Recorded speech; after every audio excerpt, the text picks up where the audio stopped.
Hey, I'm Pete George, and we are live on Game Changers with Vicki Abelson. Our guest tonight is RIchard TBear. Woo!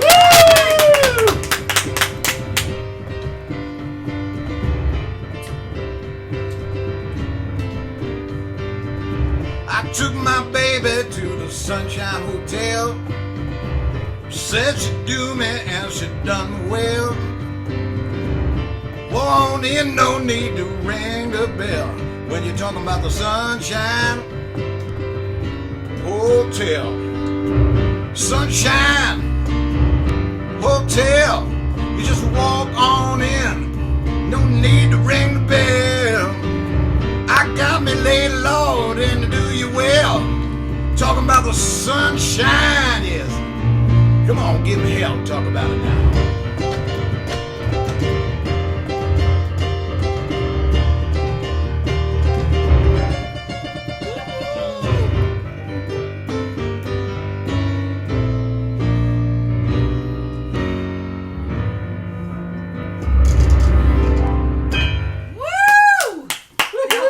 Start the show. That's got me in a bunch. Yeah, that's got me in the right. Grooving? That's got me grooving and moving, and I'm gonna make you play more. Wait, I'm just going to look at us.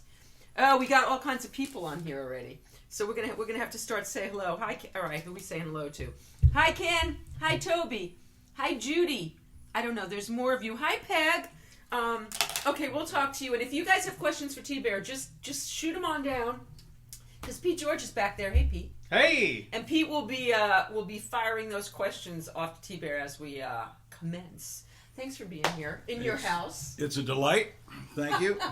Don't give out the address. I will not give out the address. But we're new friends. I pounced as soon as I met you at NAMM because that's what I'm want to do. But the first thing you said to me was, so we're going to just get this over with fast. I'm in Wired. Okay, so what does that mean? Well, it wasn't the first thing I said to you. It was one of the first things. It was maybe the eighth thing I said to you. What was the first? But as journalists often do, they editorialize and edit whatever they want to hear and want to say. That way, yeah. Okay. Well, Wired was a book about John Belushi and the life and times and the death of John. I knew John from the Blues Brothers days. And I actually played on the Blues Brothers movie album. Yes. And I knew John from before that when he was in a show called Lemmings, and then got a job on Saturday Night Live. And he also used to come down to my band, which was called the Phantom Band in those days, and try out his Joe Cocker stuff. So that's where no shit. So he would try out Joe Cocker and got that character down, and brought it to SNL. And I knew John very well. We both drank a lot. We both did a lot of blow in those days. My nostrils probably looked like margarita glasses, and we all did that in those days. Peruvian marching dust, the devil's dandruff, all those kind of things. And unfortunately, I was with him the night he passed away. Okay, that's kind of crazy right there. Yeah, he was out here doing some things, movie things, and I was out here working, you didn't recording, and I ran into him over on the rocks on Sunset, and he says, "You holding?" And I happen to have a little bit of blow in my pocket, and he says, "For me?" And I said, "It's all yours. I'm going home tonight. I'm going to sleep because I got to work with an artist tomorrow. And good night." And didn't see him again. And he went back to Chateau Marmont with some chick who had heroin. And she made a cocktail. And he never woke up. And I heard about it on the radio the next day and was devastated. Because, that was a life taken way before its time. And it took me another 6 months to a year to look at my own habits and my own, bottom.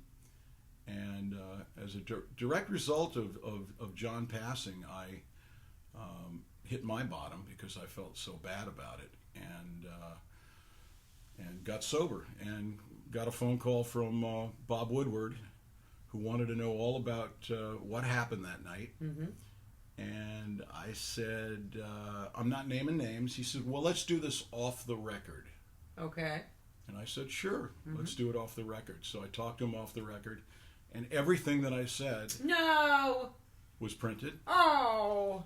And I can tell you that when the book came out, it was a number one. Mm-hmm. It was a very big, I read it. Yeah, it was a very big book, very well publicized, and I got blacklisted in the music business for the next few years, where I couldn't get a job, I couldn't get re-signed to another label, and I actually got sober, got a phone call from a record company and a manager in Hamburg, Germany, and moved there for the first year of my sobriety, and went to AA meetings, and the only thing I understood were the words alkoholiker, because that's a German word for a guy like me, and met a guy in the meetings that spoke English. He worked at the consulate, and he came to my house. I went to his house and stayed sober,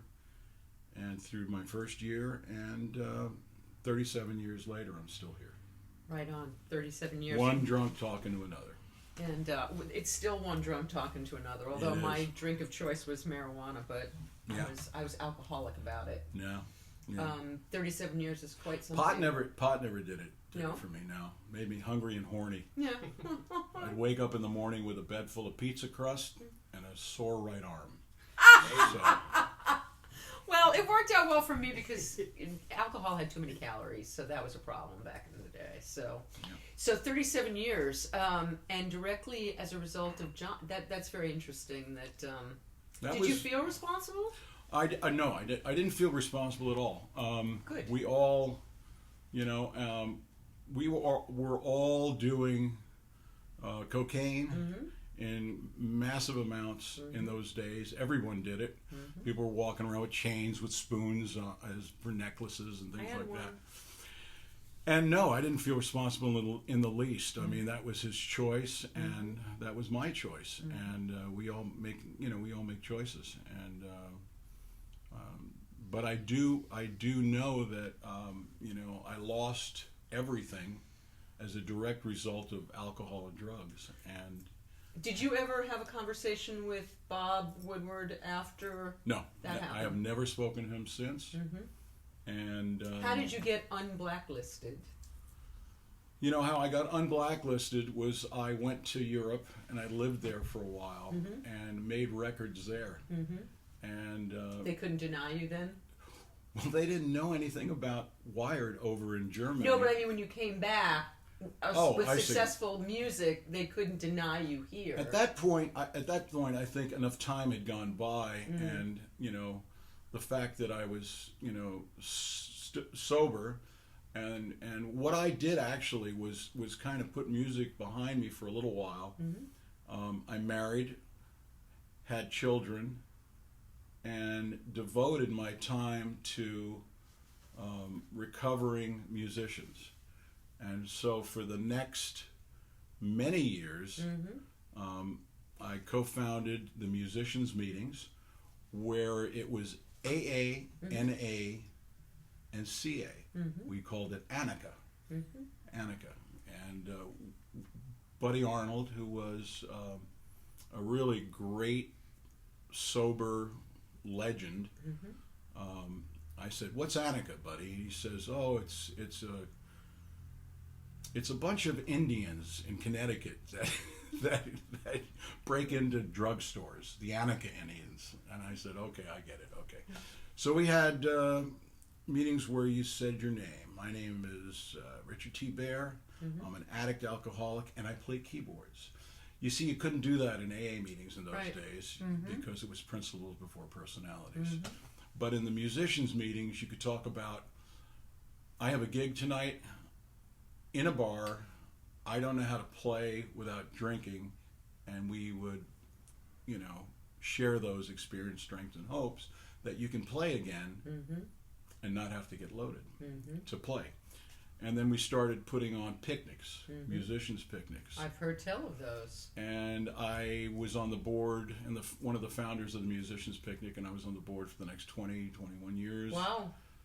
And had people...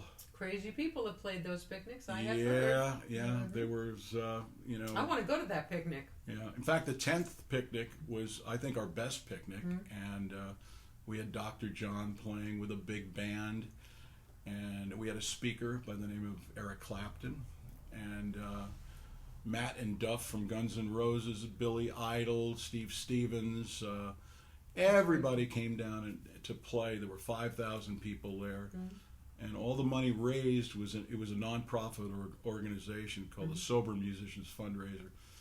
And for the next 25 years, all the money that was raised at every event was given back to putting musicians that had no third-party insurance into detox or halfway houses or women's recovery houses and shelters. Wow. And we divided the money up that way. None of the money was kept for salaries or anything like that. It was all given away.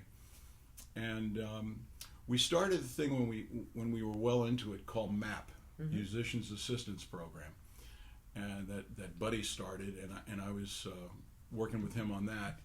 And then now we know it as Music Cares. It became Music Cares, and Music Cares is an arm of the Grammys, and it takes care of musicians and musicians' families that have health issues and are going through tough times, and it's really a great program. I love Music Cares. They were there for me when my wife passed away in September. How so? They helped me with funeral expenses and things like that. And they were there for me with anything that I needed to help get her hospice care and things like that. So I'm very grateful to the people that are of service. And I learned how to be of service in AA, and I was able to take care of my wife for 20 months until she passed that way. I didn't work. So sorry. And it was... You've had another brutal loss today, and it's quite a testament to who you are that you didn't cancel the show today. Yeah, my wife's mother passed away this morning, and so it's been a brutal 12 months, all within the last 6 months. So let's talk about the love. Let's go back and get to the love and all the good things. So you grew up in New York? I grew up in New York. Where? I was born in Manhattan and raised in the Caribbean. Wait, why? What's that about? Yeah, I was raised in the Caribbean because my father had a brassiere company, and Okay. And he had them manufactured in the island of Haiti and Puerto Rico. Okay. So I lived in Puerto Rico, I lived in Haiti for a little while, and also in Miami. So I learned a lot about Latin rhythms, calypso, mento, which was before reggae. What was mento? Mento was before reggae. It was a precursor to reggae. And was your father musical?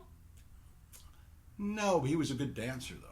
He was a really good dancer. Was your mother musical? My mother loved Dinah Washington. Okay. And she loved to shoot craps. Me too. She had a golden arm.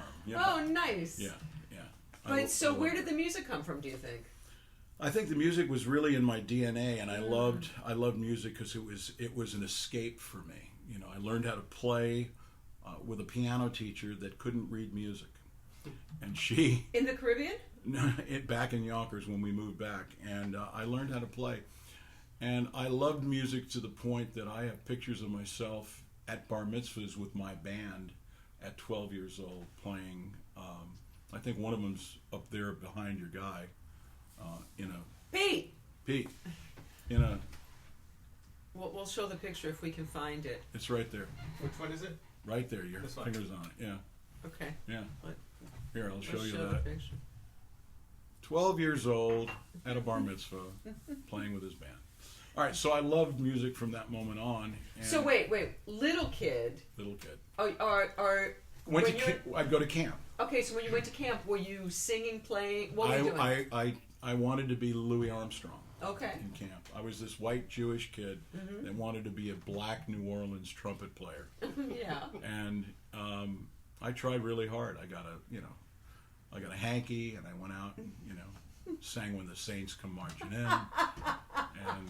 And I loved, I loved the blues, man. I loved Elvis, Hound Dog. I loved all those kind of records, all those early R&B records. So I'm thinking you're about my age. Did the Beatles impactful? I'm imagining. Oh my God, yes. I sat there with everybody else in America. Were you in America then? Yes, I sat there and with everybody else in America watching the Ed Sullivan Show that day. Yeah. And my life was forever changed. Absolutely, forever changed. Were you already playing? I was playing a little bit, but I would. How did you get a teacher that? That she just didn't know how to read music. And so, what made your parents pick her? She was close. She was across the street and cheap. Okay, that's a good reason. Yeah. So Mrs. Biddy, I'll never forget her name. And, did she let you play popular music? She would teach me some popular music, Louie Louie and things like that. That's pretty cool. That was pretty cool. And then I got.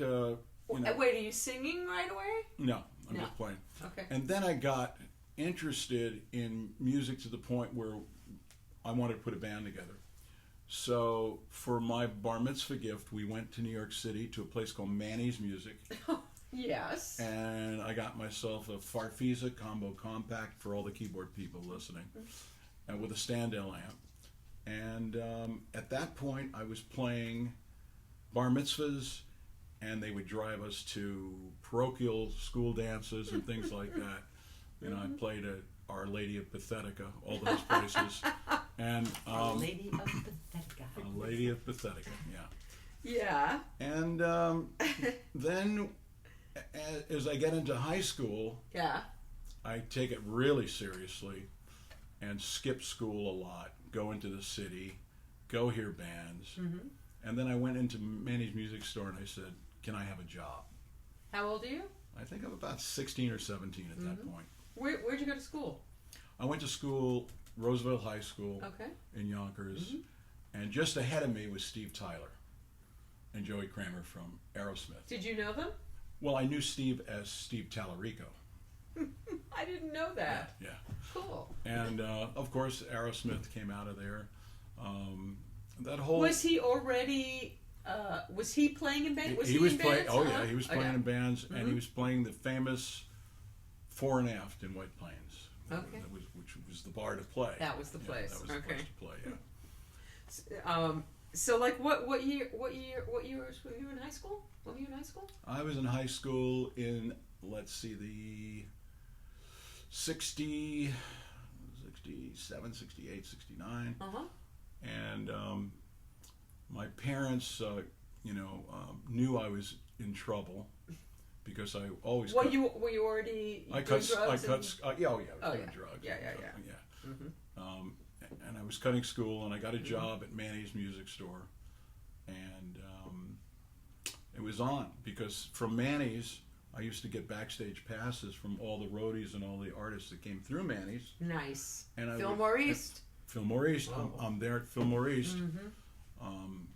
The Grateful Dead were playing one night. I went down.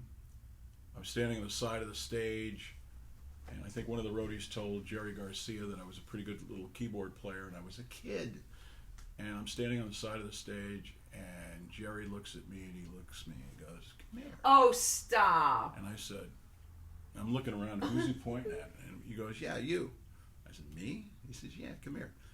Go sit on that Wurlitzer, okay? And don't play it minor. We're in a major."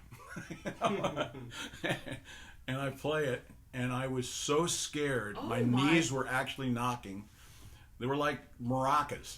And, so I got to jam with the Dead. Jesus. And I'll never forget the night because Traffic was there that night. Jesus. And let's see, who else Those came were the up on days of stage? the great bills. There'd be like three bands that were every one Traffic, of them were killer. the Dead, and Hot Tuna. Oh, God.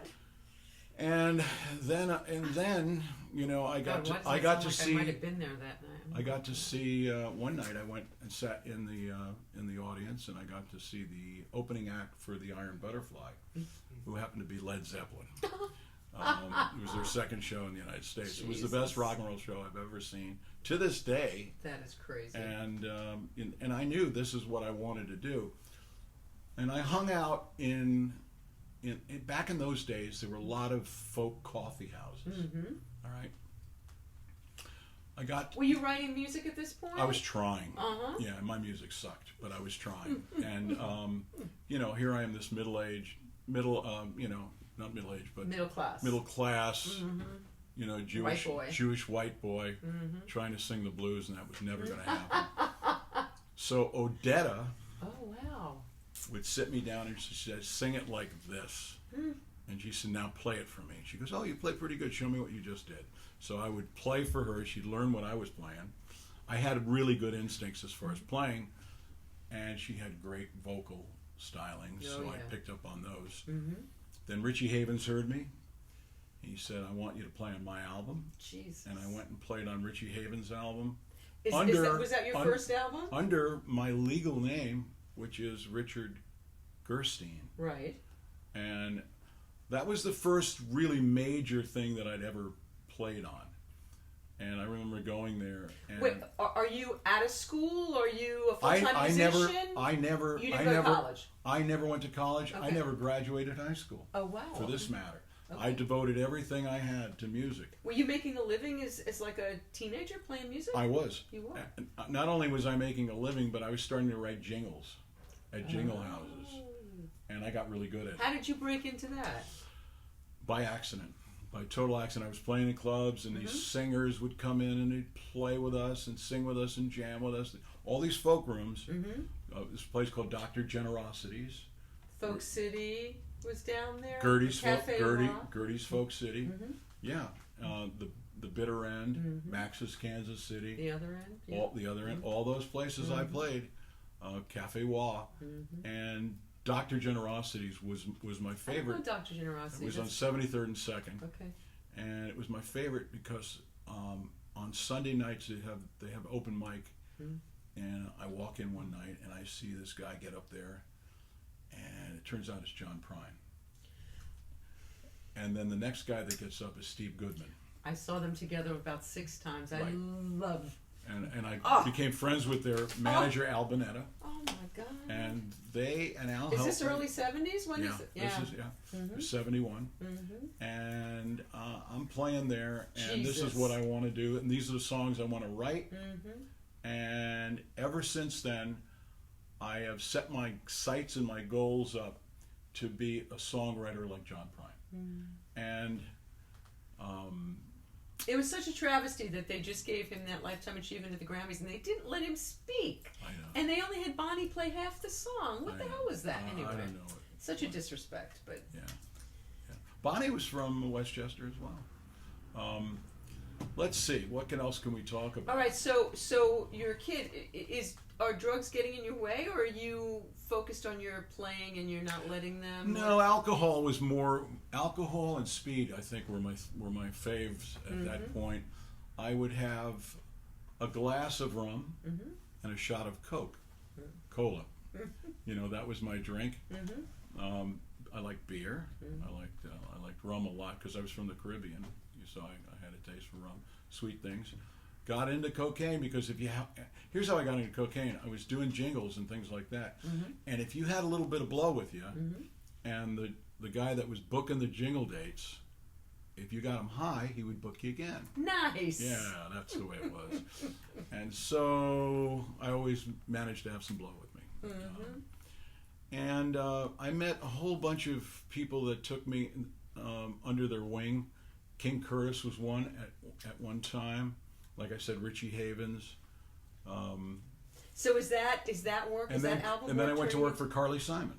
Oh, I saw her at the bitter end actually in 72. And I didn't get to play with her. She used me as her road manager. What? Yeah, they hired me as a road manager. But I knew that I was gonna be okay with that because I could play anything in that band as well, if not better. And from that moment on, It was 1972. From that moment on, I said, I am going to seek a record deal, and I'm going to play with really good acts. And from that moment on, I was on a trajectory that happened. I mean, I was. Do you think you manifested it? I know I did. I went down to a club called Reno Sweeney's. Oh yeah.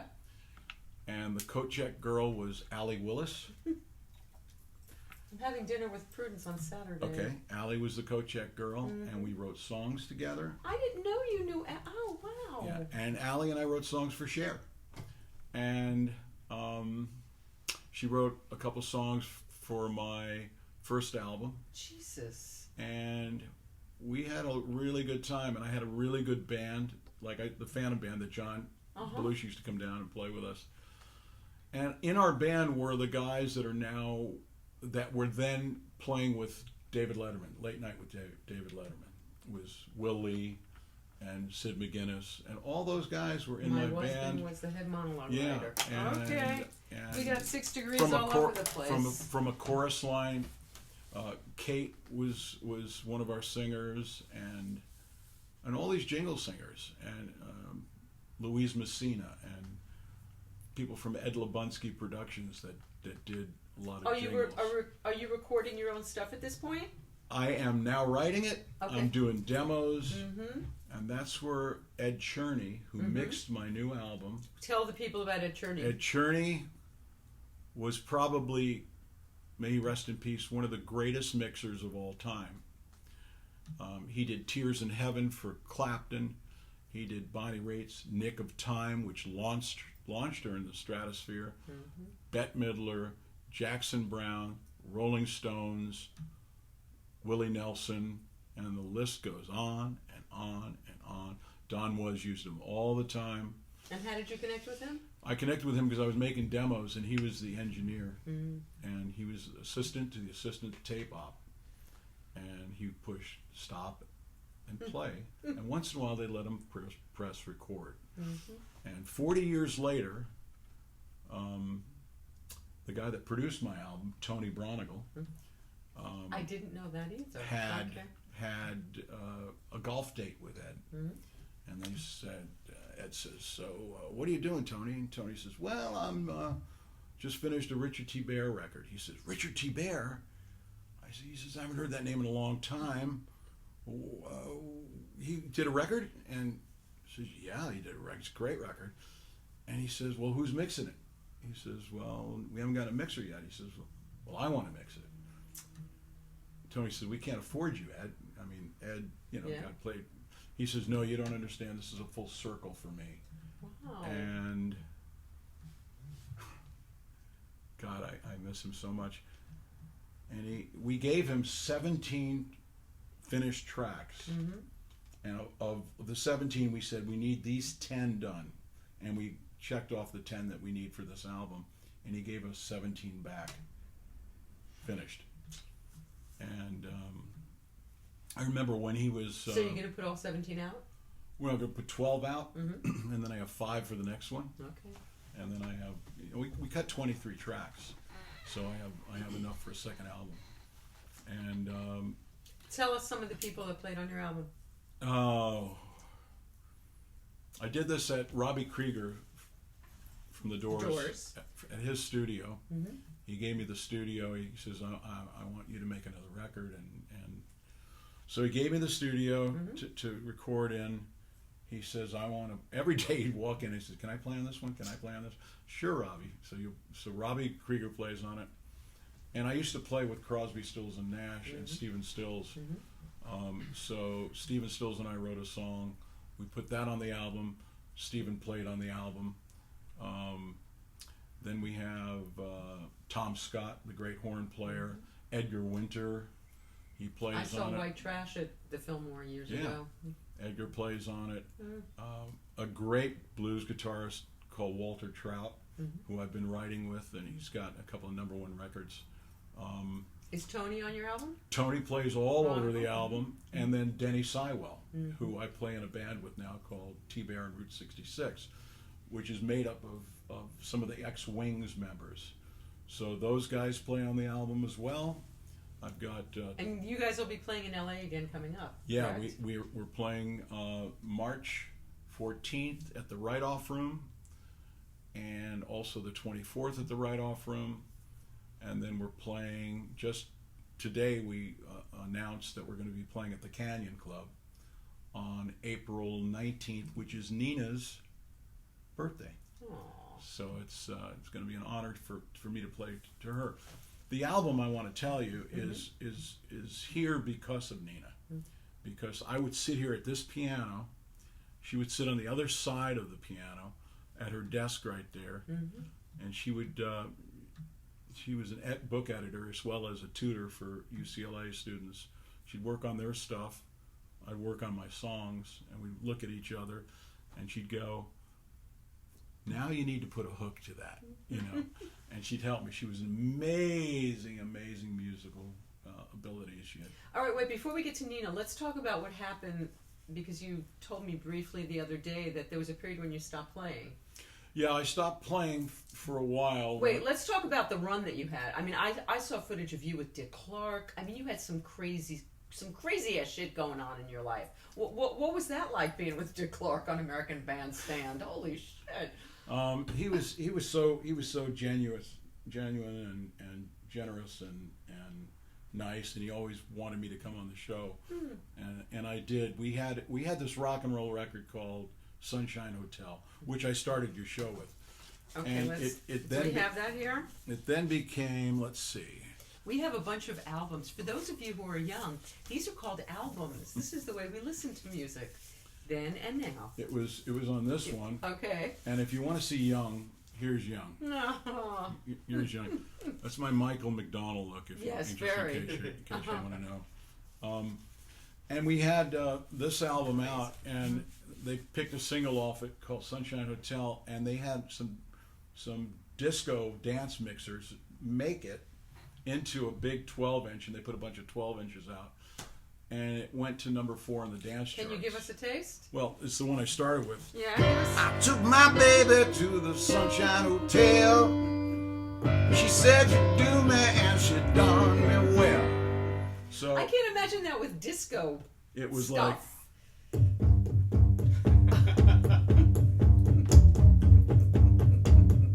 That give you a good idea, Yeah, right? yeah. And the bass drum is boom, boom, boom, boom. All right, so it goes crazy, and I went around the world and sang it on a bunch of, in Spain and France and Germany. And What's the craziest venue? What's the craziest experience you've had? Studio 54. Oh, okay. What was the occasion for that? RCA's having a party, and they're launching this record in Studio 54. What year is this? This is 78. Okay. Okay, so I get there. There's a big line. It's the big... Oh, yeah. Yeah, right? So I go up to the door, and the 2 bouncers or 3 bouncers, whatever they have there, they say, "Where are you going?" I said, "I'm meeting my label. They're launching my record tonight, and I need to come in." And they said, No. "In line with you." So I wait No in line, cell and I go, phones in wait a minute, wait a minute. 78. No Yeah, cell phones, no pagers, nothing. Yeah. So I walk back, and I said, look, you don't understand. I'm supposed to be in there right now. Supposed to, maybe even perform my song. And right then and there, I hear it, because it was really loud. And they're playing Sunshine Hotel.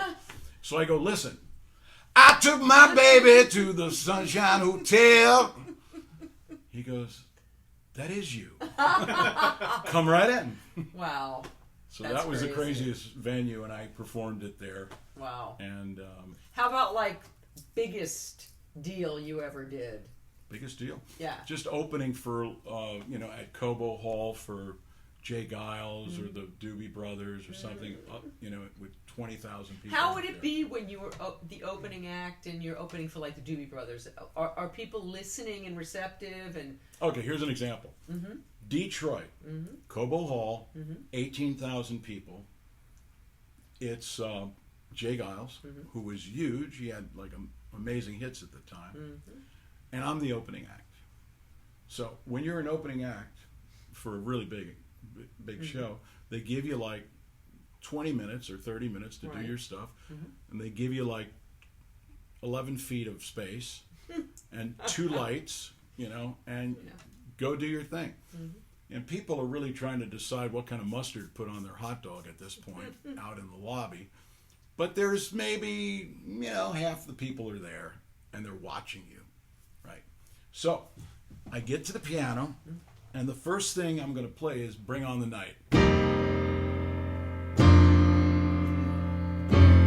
And as soon as I hit these 3 chords, I get hit in the face with a tennis ball. Oh, God. So, that was my welcome to Detroit, motherfucker, and that was it. That's rock and roll wars.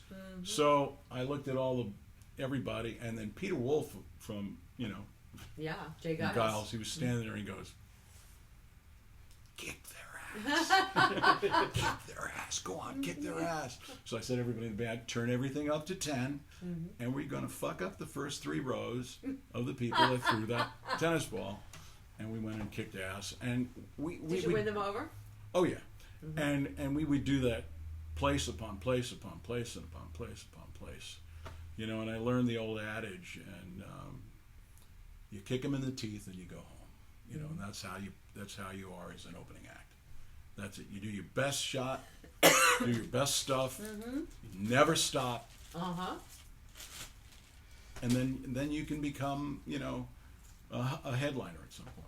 You want to win over the crowd. You want to make them on your side. You want to get them to be on your side. You want them to leave and go, hey, I ought to check out his record. Well, obviously you had quite a run, because you've got quite a few records, 7 of them. There were. So your biggest hit, was that your biggest hit? Sunshine Hotel was a big hit. And then in Germany I had some other hits, and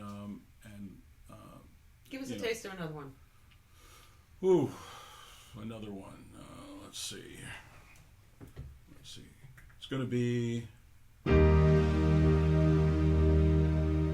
There are places I remember, faces I'll forget, times that I'll treasure, ones I will regret. There's hearts that keep on beating, hearts that remain still, men that go on fighting, ones that never will. But the daylight never comes, the night it will not end. The moon sailed across the sky as an old familiar friend. Though the sails are full of gold, it beckons you to stop.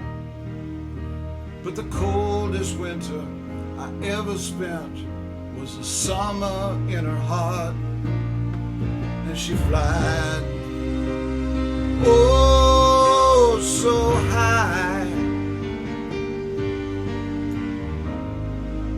and she's oh, so cold, and she flied so high, and she's so cold. That's beautiful. That was one. Do you find a difference in writing sober than writing when you were loaded? Oh yeah. When I wrote Loaded, it was always music and grooves. Mm-hmm. When I write sober, it's always lyrics. Interesting. And then the music. Interesting. Yeah. And now what I've done over the last few years, especially this year, is wrote poetry. And I take, I do the spoken word. In fact, on the new album, I have a song called Wonderland, which takes place in Laurel Canyon on Wonderland, where I lived. Did you? And that's where I got sober. I tried to get sober. You got sober? How could you get sober in Laurel Canyon? You can't. Oh. So I ended up on someone's couch in Beechwood Canyon for the first couple of weeks because I couldn't go home to Wonderland. Mm-hmm. There was just too much going on there. Mm-hmm. So I wrote a poem called Wonderland, which is on the new album. It's a spoken word and music, and it's. Can you give us a taste of that, or is it Nope. too new? You gotta wait till we. Nope, We gotta wait till we buy the you vinyl. You gotta buy the record. Okay. But I'm going to tell you, Uh-huh. it's. I am told it's really an extraordinary piece of work. It's nothing is left unturned in that piece. There are 5 verses that will either tear your heart out or make you cry. Mm-hmm. And Well, that's kind of the same thing. it's honest, Mm-hmm. it's genuine, it's Mm-hmm. authentic, and that's what this album is. Mm-hmm. Can I talk about it in a minute? Please. Okay, Nina got me to do this album. This is for her. It's all her. Okay, I dedicated this to her, and she never got to see the release, but she got to see the end of the story of this record being mixed and mastered. Now, How did you meet Nina? she asked me to speak at a meeting. That's how I met her. She wanted musicians to speak. Mm-hmm. She thought that we had a different story, which is not true. All our stories are very similar and almost the same, Mm-hmm. only we do it in rhythm. Mm-hmm. You know. I made this record as a catharsis for me Mm-hmm. of not having put anything out for a while, just writing songs for other people. And I made this record for people that have a relationship with music. So what I mean by that is you pick up a record, right? Mm-hmm. You go to the store and you're going, oh, wow, best of RIchie TBear. Let's see. And you look and see what the songs are, Mm-hmm. and then you open it up and you see the lyrics, Mm-hmm. and you see where it was recorded and who played on it, Mm-hmm. and That's why a it was lost done. art. Yeah. Mm-hmm. Because there are a lot of people out there that want that relationship. Mm-hmm. And you want to have a relationship with music, I'm going to give it to you. Mm-hmm. I'm going to give you the songs that you have been longing for a long time, Mm-hmm.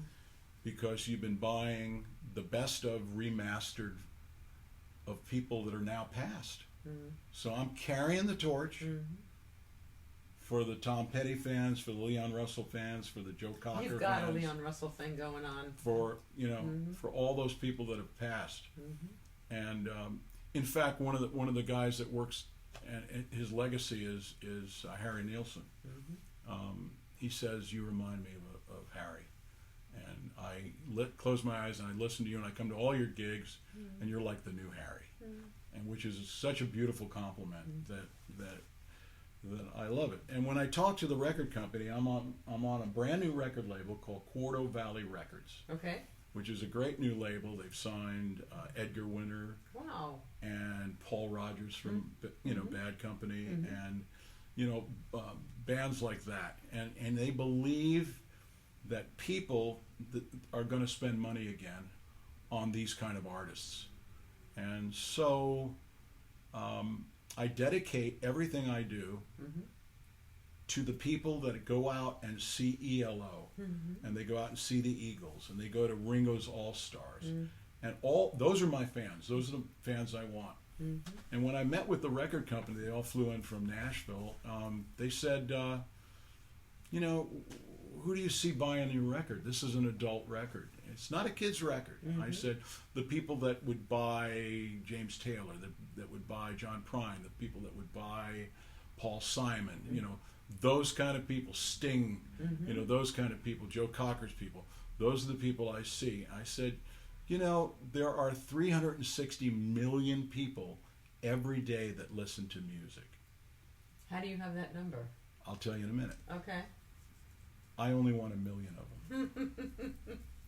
Okay? Mm-hmm. Because that was told to me by someone that had the analytics of people that actually listen in their car or That's on the including radio. streaming, radio, everything?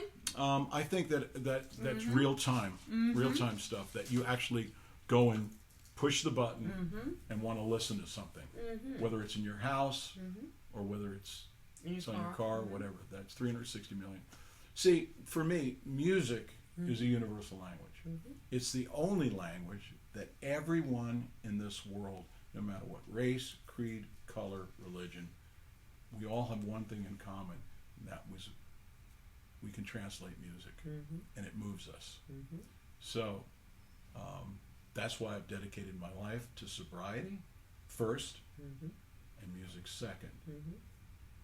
And I combine the both of them because it's really important to give back to my community, that it's saved my life, that it's given me this opportunity to come out of the flames and be reborn and play music again. And I thank God, I thank AA, I thank NA, I thank CA, I thank Quarto Valley Records for picking me. You know, they picked me. Really? I didn't pick them. Yeah. So let's go back to when you stopped playing. When did you stop playing and why? I stopped playing because I put sobriety over everything else, and I didn't play for a while because I didn't want to hang out in bars. I didn't want to hang out in clubs. I wanted to raise a family. What were you doing when you weren't playing?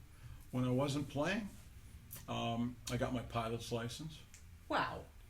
I got a sea captain's license. Were you earning money doing that? Is that how you earned a living? No, here's how I earned a living. Okay. My wife at the time said to me, go out and get a job. Your next album will come out when it comes out. I had finished an album, was waiting for it to come out.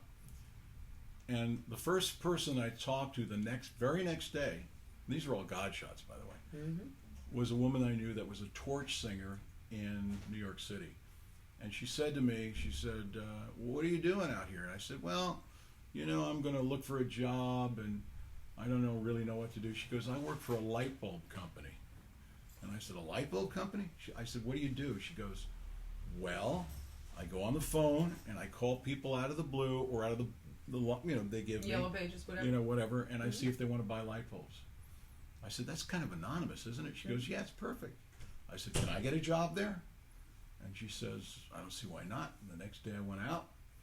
I got a job working for this company selling light bulbs. Okay. And the day later, they sent me out on the road. Was that humbling? Let me tell you how humbling it was. Okay.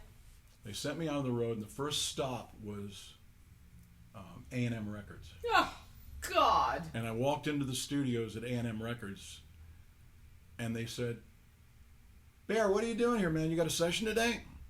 And I said, no, I'm with Kirk. We're going to see your facilities person about buying light bulbs. And he looked at me, and his eyes were like, man.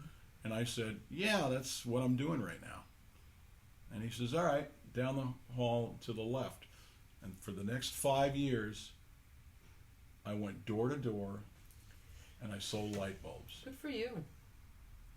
I wasn't sitting in a limousine. I wasn't riding in first class. And you're sober. And I'm sober. And if I was sitting in a limousine or in a jet or in a club or in a bar, I couldn't tell you that the lights up there are R40s. And the lights over there are A19s. Tony Braunagels in the house. Pizza, anybody? Tony Braunagels in the house. Did you order pizza? Pizza here. Look, I brought pizza. Come on, man. Look, it's all hot. Yeah, so Fresh pizza. That's what happened. That's what happened. And Hi, Tony. And at the end of 5 years, I started Bear Lighting, and I learned how to be a lighting designer. Wait, Bear Lighting? You had your own company? Yeah. Yeah. Mwah.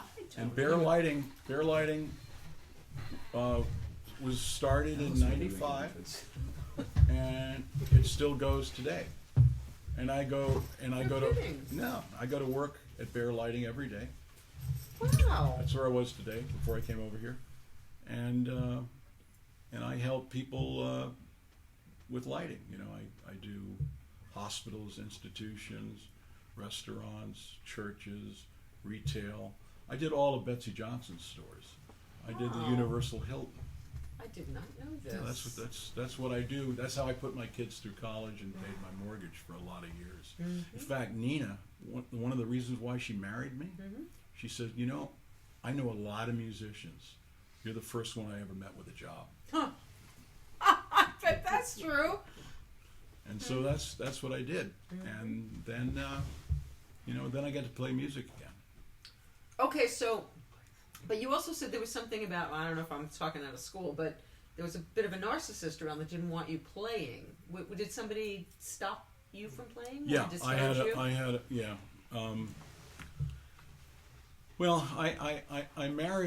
I married a lady that I was in love with, madly in love with, a beautiful woman, and she gave me 3 beautiful kids. And she just said, you've been on the road, and it's no longer your time; it's their time. And that's what I did. I just went and sold light bulbs every single day, and went to meetings. Did you have regret? Yeah, I had a regret, and the only time I was able to play was at the musicians' picnics. I would play at the picnics because everybody asked me to play. But I had regrets. But were you playing when you were home? Fooling around? I got a keyboard and I started writing songs for other people. What did you write for? For Cher. So I'd send songs to Cher. Can you give us a taste of that? You said one of Cher's greatest ballads was one that you penned out. Yeah, let's see if I can remember it. I see the clouds, I feel the rain. It all comes down to love and pain. On the road again, I'm thinking about you, baby. Tomorrow night we play L.A. But there's a pain in my heart, tearing me apart. I guess that's just the way the story goes. There's a hunger in my veins, driving me insane. I guess it all comes down to love and pain.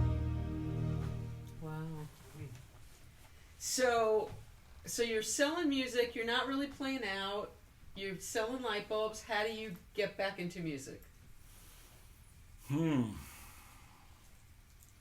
The way I get back into music is by Tony Braunagel. Nice. And I said to Tony, I said, I want to make a record. Are you staying connected to your music people? Yeah, this? I would go out to clubs and I would see people But you wouldn't sit in? Occasionally, if they asked me to sit in, I would. But I had a whole bunch of new songs, like 5 or 6 new songs, and I played them for Tony, and I said, I want to make a record. And Tony said, okay, I'll come over, play me your songs, and we'll see what's going on. And he helped me put the whole thing together. He called everybody he knew, I called everybody I knew, and it just constantly went up and up and up and up and up. How long was the process? I think the process was 2 years, huh? Yeah, we did 2 years because I kept writing songs. I didn't want the album to end. That's the truth. And he said to me one day, when's this album gonna finish? And I said, when I stop writing songs. And in fact, I'm still writing songs. Good. All the time, And so, he said, this is an adult album. He says, I don't know where we're going to send this, but, I had faith. I don't live in fear, Good for you. And I have faith. Tony, was that yours? No. No, not me. It wasn't me. And that's the thing, I just, I just do the footwork and I'll leave the results up to my higher power. Well, that's really great that you can do that. That's the only way I've learned at it. I've learned my life. My life is that way. That's it. Be of service. You can't keep what you have unless you give it away. And live it a day at a time. And live in the now. Live your best life now. That's my mantra. I love that. Yeah. Do you meditate? I do. Yeah, every day. Every day. What's your do you have a meditation practice? Do you do TM? Are you okay? You have It's a secret. you have a a mantra we can't talk about, huh? Yeah, that's right. Yeah, you people with mantras. It's mine. It's yours. I listen to an app called Calm, and I meditate with an app. I need guided meditation. I can't shut the noise off too easily. I need help. But that's great that you do that. So, okay, so you've got this album, and you've got all these people who came back into your life. When did you start playing out again? I started playing out again about almost 3 years ago, and I put a band together with Denny Sywell from Wings, founding member of Wings, Lawrence Juber, another member of Wings, Paul Ill, who played with Linda Perry and Bob Weir, and then we got another guitar player, John Woodhead from Leon Russell, my god, and Josh Sklar from Etta James, and then we got some horns, and we got real lucky because why I'm playing live is because when I was doing the demos for the album, Joe Sublette, an amazing saxophone player who grew up with Stevie Ray Vaughan. He played with Stevie Ray Vaughan. He's from Austin, Texas. Plays in a band called the Phantom Band with Tony, and he also is out on the road right now with Kenny Wayne Shepherd. He played with Little Feat. He played with Bonnie Raitt. He played with the Stones. He's an amazing sax player. And he said to me, let's go play some things that we don't get to play. Let's go Mad Dog and Englishman. Let's go do things that are people want to hear. And I said, okay. So I said, will you put the horns together? He said, sure. So he went and got Mark Pender. And then we got Mark from New York. Yeah. And Mark played in the E Street Band with Springsteen. And then he got Richie LaBamba Rosenberg from the E Street Band and from Southside Johnny. And those guys were actually playing at the time on the Conan show. They were in the Basic Cable Band. And then we added Jerry Vivino from Is he a Jimmy brother? Yeah. Jerry? Okay. Jimmy's so I don't know brother. Jerry. I know Uncle Floyd and I know then, Jimmy. Les Lovett, who plays with the Eagles, the trumpet player. So we have we have a lot of great players. We started playing a couple of places and people went nuts. And now we played, like for example, at the Write-Off Room, and there was a line out the door. That's so great. It was packed to the roof. Standing ovation at the end. We played for 3 hours, and a lot of people come down and want to sit in with us. We're a musician-friendly band. I know our friend Loren Gold was down there playing with you. Loren Gold came from down. The Who. Yeah, from the Who. Let's see who's been down there. Steve Ferroni from Love the Steve. from Tom Petty's band. He came down and played with us. Oh, my friend Alvino Bennett was playing with you. Alvino Dave played Mason. from Dave Mason. Now, did you play with Dave? Did you open for Dave? What was that about? I played a couple of shows with Dave at the Westbury Music Theater. Oh my God, the Westbury Music Fair. Wait, Westbury Music Fair, It was in the right? round or Yeah, something. yeah. I played a few shows with him there. First concert I ever went to, Question Mark and the Mysterians, Tommy James and the Shondells, and the Lemon Pipers at the Westbury Music Fair. Wow. Oh my God. 60s. I think the first show I ever saw there was... Who did I Got a Pair of Roller Skates?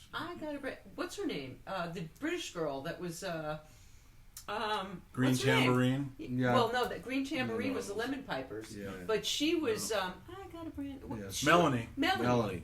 Yeah, it was Melanie. Paul McCartney produced her, I think. Melanie was great. I used to go watch her. She had Lay Down, Lay Down. That was a great song. Yeah, that was a great song. So I had, I had good DNA. I had good upbringing. I learned Did your a lot. parents get to see you be successful? My dad got to see me open for the Doobie Brothers. Oh, sweet. And he took everybody from his office down there to see me. And I'll never forget that night. It was a beautiful night because my father was an alcoholic and he wasn't a great dad. And we had a parting of the ways for many, many, many years. And he finally came down. And maybe through therapy I figured this out, that I started playing music because it was the one thing he couldn't do. Ooh. So that's the reason why I started playing. Interesting. Yeah, that came out years and years later through therapy, which I highly recommend too. And by the way, my meditation was given to me by my therapist, Ed. So I will leave it at that. And he graduated me, by the way, a few years ago when he retired. He says, "You're now graduated. You're doing fine." Well, I haven't graduated from any of my stuff yet. I'm still a full-time member. Yeah. So wow. Pete, Yep. do we have questions We do. for TBear? What do we got? So Pete George, come out here and say hello. Come on, Pete. Come with us and say hey to the people, to the peoples. Hey. Pete. This is Pete This George. is- He's this the rock is- and roll comedian. This is awesome. This is really great. I compare it to this guy we interviewed by the name of Tony Braunagel. Because he brought pizza. So Pete, what are you Yeah. up to? What's going on with Well, you? the best news, my son just moved to L.A. 4 days ago from Cleveland. Which is I've crazy. been wishing for that for 20 years. Oh, that's 4 great. days, he's got a job just like that. No, he got a job? Yeah, he's working already. Awesome. Wow. Yeah, it's great. Wow. Maybe it'll rub off on us. I wish my kid got a job. He just called me today for rent. Yeah. Okay. Yeah. Well. I know a light bulb company. So, any gigs coming up? Youngstown, Ohio. All Woohoo! right. All right. Well, Funny that's farm. good. Yeah, a bunch of other stuff too in the works, but yeah, things Okay, are good. cool. I'm just on a high because of my son. That's And my so daughter great. will be here in March for 10 days too. In so- March. March. Look it. It's my Cleveland accent. Anyway. Excellent. All right, Pete. So give us Beautiful. some questions. Questions? All right, give us All some right. questions. Let us know what they want to know about TBear. And Tony, you made it because I saw the comment you made where you were looking for a parking space while watching at the same time. Only a drummer Tony, can manage you that. notice Tony's not saying anything. He's being quiet. You're allowed to speak. Oh, am I really? No, don't say that. You may be sorry Come you on, said you guys. that. Yeah. You We may be also sorry wait a you minute. said We also have one of my oldest, dearest friends, who got me signed in Germany to those labels that we just showed. I know. I'm sitting afraid right for you there. to. I'm like, okay, if we don't wanna meet. mess Now up. here's What? the interesting thing about, Okay. because we were talking about comedy before. Yeah. The interesting thing about this man, Bernd Marx, Okay. is his last name. Not Karl He's- Marx. Yeah, he's related to the. No. He's related to the Marx To Brothers. Groucho. Oh, wow. Groucho. Stop. Yeah, all those. Yeah. Can't you tell? He They all came resembles from, a little bit. They all came originally from his village in Germany. I thought they were Russian. They were German? No kidding. Yeah. Were they born in Germany? Or their parents were? They were American, correct? Well, from what I know, they came from a part which is now not now Russian, but then. Aha, I was thought they were Russian. partially- Okay. Yeah. Yeah. Wow. And so, like distant cousins or something? But it's Look at his eyebrows. That'll tell you everything, right? Pete, there. I think we have to turn the camera. I mean, if you woe if to you do think, that if just you- in case. yeah, if you think about the arm thing. Now. if you think about the Marx Brothers, think about the eyebrows, right? He does have the eyebrows. Right, doesn't he? He Right. does. Leave him alone. Are you It's either, funny? it's either that or Scorsese. Yes, he is. Hand him a cigar. Are you funny? Or- Was I think- comedy Or part the of guy your- on Schitt's some people Creek. think I have my moments. Yeah. Oh, yeah, he can be funny. Okay. Say all hi, right. Tony. Hi there. How you doing? There's Tony There it Braunagel. is. There's Tony Braunagel. So Tony, producing this this album, are we going to be excited to hear it? You better be. It's We better be. fantastic. It turned out great. It's really a great compilation of a wonderful bunch of songs that are, I'm sure he said all of this, but it's like experiences in his life, and it was a mission. Mm-hmm. It was a mission, and it didn't start out as a mission. It started out as he said, I want to make a record, an album, and we just started recording, and conceptually I probably changed directions 20 times while we were doing it, just because it kept going and it kept evolving or whatever, and I never really had a real solid. Pete, I think we need the camera on Tony because we're having a conversation now. Let's see if we can do that without. Well, all right. and it took a few different directions, but they were all still going down the same road, and they were still part of the mission. And as I heard Richard say when I was sitting in the car trying to find a parking place, he was talking about how this record was really about Nina. And when we got, 2/3 of the way through and things got difficult, we just kind of plowed ahead. Because I was going to say, did the music shift when all of that not was so going much on? that as the feeling behind it. When you're making it because you're making music and it's really wonderful and fun and everything, and enjoyable most of the time. And it just changed us a little bit inside about what our mission was to do, and we stayed on it till we were done, and we didn't stop till we were. I mean, we had at one point it was kind of like, I don't know that I said we're done, but I think I went, so any more songs, and it was kind of like, and I went, Richard, and I said, at some point we have to go to a mix, and so we did. And I don't know if you told them who mixed it. Yeah, I told. Yes, we talked about Our that. wonderful, incredibly talented late friend Ed Cherney, who's we're also missing very much. So, but I'm proud of this. I'm really proud of this, and We're going to hear a little taste. well, before we go. things like this fall into place because of all the grace that's involved with the mission, the sincerity of making music like this, the fact that Nina was blessing this whole thing, and her life ended while we were doing it, and the things that happened after we finished it, and this record company came along. Those are all special things. That's a pretty unusual respect thing at this time. Record companies don't usually come along anymore. No, Yeah. we really respect, and we don't take for granted that all this happened in a really great way. And so we're trying to do our best to team TBear, Baron and myself and Richard. We're trying to figure out the best way to get this across so we can get it out there for the people to see, hear, and enjoy. So when are you anticipating? Okay, we're saying goodbye to you now. Goodbye. What So- I want to say one thing about, because it's important for me to say this one thing. When I met Nina and we were dating, I started playing a thing called From the Cradle to the Grave, and she thought that was a really great song, and I put it away in my back pocket, and I didn't finish it till the last track on the album, and we could no longer use the title From the Cradle to the Grave because that's where she was headed, and so it's now called Nina's Song, and it's the last track on the album, and I did it alone at the piano with a vocal live. And Live? Yeah, in other words, I Can you didn't give us- overdo it. No, I don't Okay, want to do that okay, tonight. Okay. And I did it with strings, live strings, and the whole thing, and it came out really beautiful. And I was able to play it for her before she passed, and she nodded because it was the first thing I'd ever played for her, Wow. and it was the last thing I ever Wow. played for her.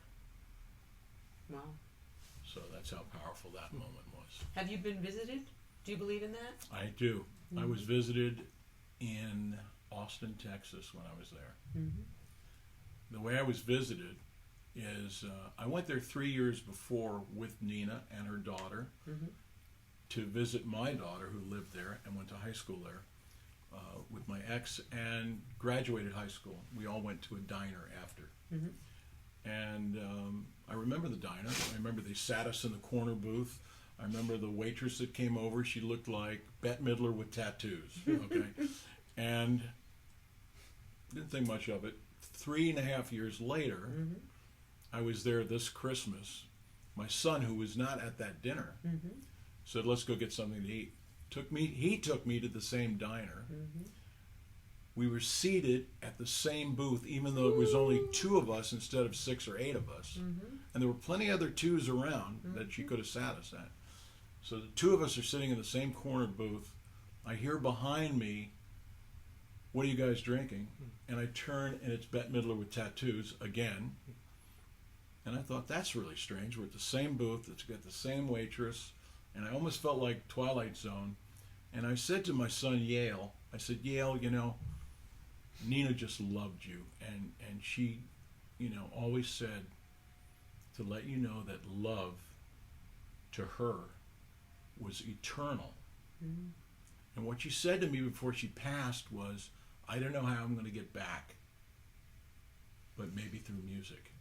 And when she said love is eternal to him, on the stereo came Mazzy Star, Fall Into You. And why that was so special and why it was her coming back to me is because the first time we ever made love was to that song. I believe all of this. So that's the truth. Yeah. I believe that. All right. Pete, questions? We have to change this mood because I'm like goosebumped and crying and... Yeah, so let's see. Joe Friday. Do you know Joe Friday? He actually worked with my uncle at MCA in the 80s. Wow. He asked, did you and Mike Finnigan ever record any unreleased material? Unreleased material. Yeah. Mike Finnigan is on this new album. Yeah, and there's Nice. some stuff that's not released yet. So But Yeah, and it's, there and you it's go. not released yet. Okay, so the answer is yes. So yeah, so Mike Finnigan. So I hired Tony hired Mike to play on the album. Now the reason why I love Mike so much is he played on my very first album. Oh, stop. Yeah. Wow. So it's a full circle for me. That's fantastic. And also Ben Montench from the Heartbreakers plays on the album. Wow. On the new album. Yeah. Wow. Tom Roach, did you ever work with producer Rick Hall at Fame Studios in Muscle Shoals? Been through Muscle Shoals. I never did any sessions with him, but a friend of mine called the Beehive Queen, Christine Ullman, who plays with Ricky Bird, who we were talking about is before. down there all the time, and Tony and I are trying to get her out here to do demos with her to help her get a record deal right now. Nice. Yeah.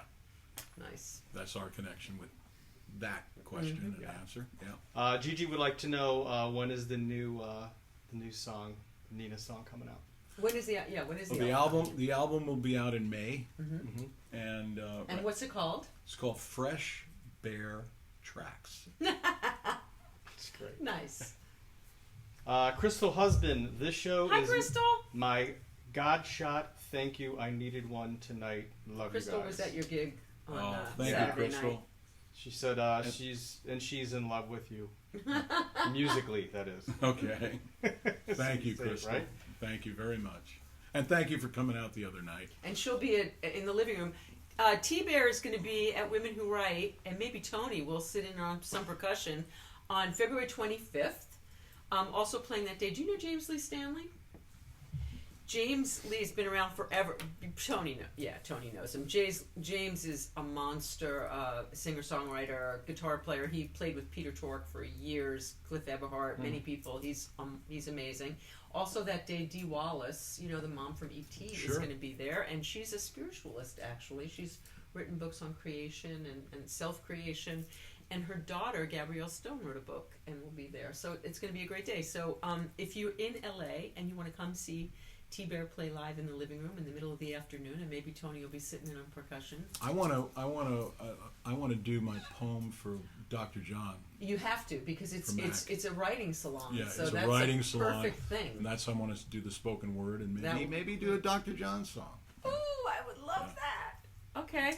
What else we got? Eileen Angel, are you going to tour Hi, Eileen. at all to promote the album?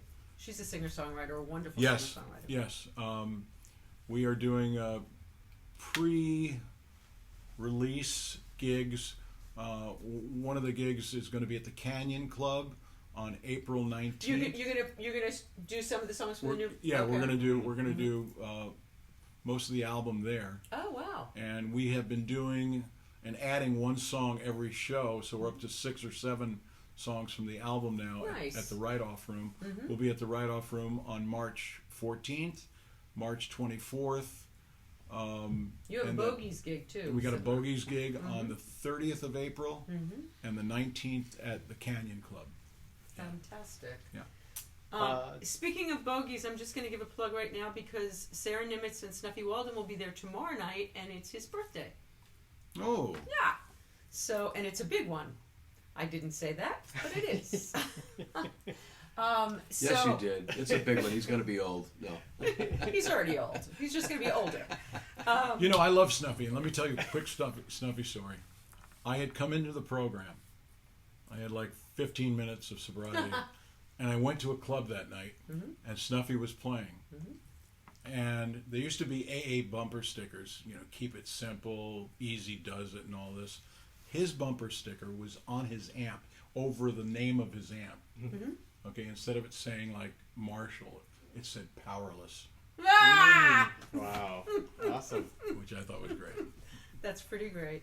All right, a couple more comments. Mostly Jonathan Koblik said, "I remember you playing the piano with my mom." Ooh, That is a relative. nice. Yeah. Yeah. And one last one from Gigi. Please give TBear a kiss from me. I don't think that was at me. I'm doing it. Nina's For song is Gigi. my favorite. Amazing man, amazing record to come out, and you know how much I have loved you for 45 years. Oh, that's so sweet. Yeah. She went to all the JP's gigs with me, and she has a wonderful husband that shoots the halftime shows and all the shows and all the big the Grammys and all those kind of things. And he's a Steadicam operator, I think, or a crane operator. He's amazing, amazing husband. She's a great woman too. Yes, she is. Yeah. All right. So TBear, you're gonna take us out with a song from the album, yeah? Yeah, I'm gonna do this thing called "Love to Be Lonely" because it was one of Nina's favorites. So it's like this.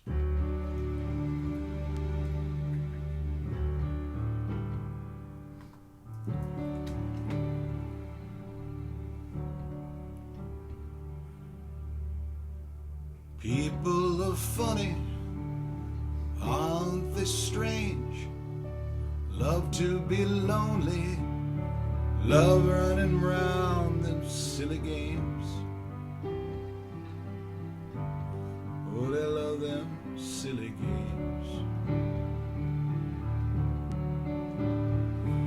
We love to be lonely and we love to be blue, don't you?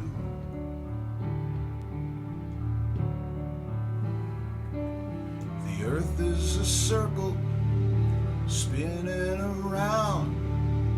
People keep fighting, won't stop till they cut each other down. They won't stop till they're down. And we love to be lonely, we love to be blue, don't you?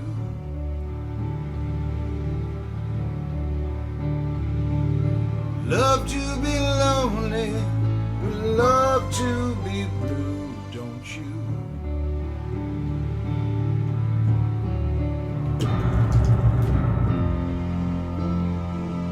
And I've been around this world forever.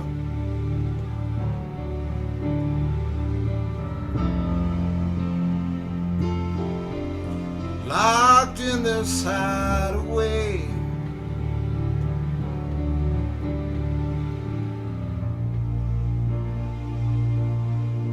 Like a faded old photograph, a joke without a laugh, in my one-act play.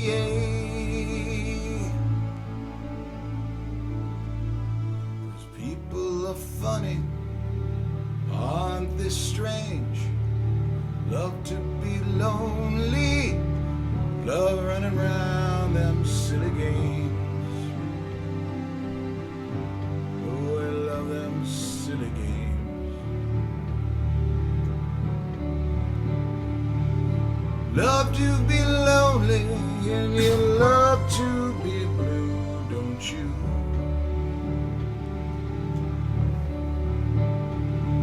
And we love to be lonely, but we love to be blue.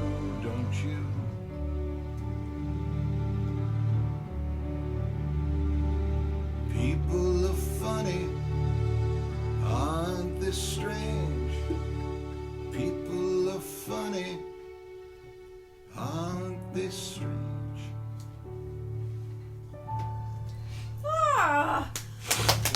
Before we go, TBear, thank you so much for doing this. I am so excited to to come see you at the write-off room, to have you in the living room, to hear the album.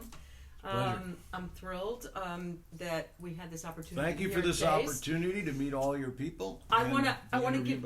Thank you. I want to give a shout out to Kevin Wall from Blue Microphones. It's his birthday today. Happy birthday, Kevin! And he gave us this brand new fabulous Yeti X that we're a little intimidated to use. We're using our wonderful blue raspberry today, but we're gonna get to the. But happy birthday, Kevin! And I also want to wish my hairdresser Nicole Venables, who has fuck off hairspray, who's sick in bed and not feeling well. And Nicole, I so need you.